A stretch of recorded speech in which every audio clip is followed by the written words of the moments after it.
Welcome back to our channel. ఈరోజు గుడ్ల పులుసు చేసుకుంటున్నాం. దానికి ఫస్ట్ కొబ్బరి ఆనియన్ మిక్స్ కొట్టేసి పక్కన పెట్టుకోవాలి. ఒక బాండి తీసుకొని దాంట్లో నూనె వేసుకొని బిర్యానీ స్పైసెస్ మిర్చి అండ్ కరివేపాకు వేసేసి మంచి రోస్ట్ అయినాక పసుపు వేసిన తర్వాత ఇందాక మిక్స్ కొట్టుకున్న పేస్ట్ ఉంది కదా దాన్ని కూడా వేసేసి దాన్ని మంచి రోస్ట్ చేసి మళ్ళీ అల్లం వెల్లుల్లి పేస్ట్ వేసి దాన్ని రోస్ట్ చేసి అండ్ కారం ధనియాల పౌడర్ గరం మసాలా ఇవి వేసేసి దాన్ని మిక్స్ కొట్టేసి మంచిగా రోస్ట్ చేసిన తర్వాత ఎగ్స్ వేసిన తర్వాత దాన్ని కూడా మంచిగా రోస్ట్ అయిన తర్వాత టమాటాలు వేసేయాలి.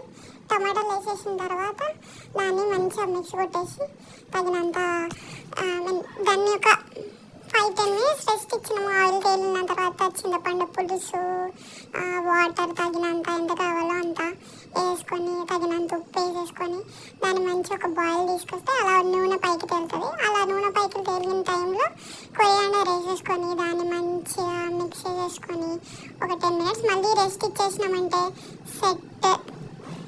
నేనైతే రైస్తో తింటాను, చపాతీతో కూడా బాగుంటుంది. ట్రై చేయండి అండ్ లైక్ చేయండి, సబ్స్క్రైబ్ చేసుకోండి గైస్.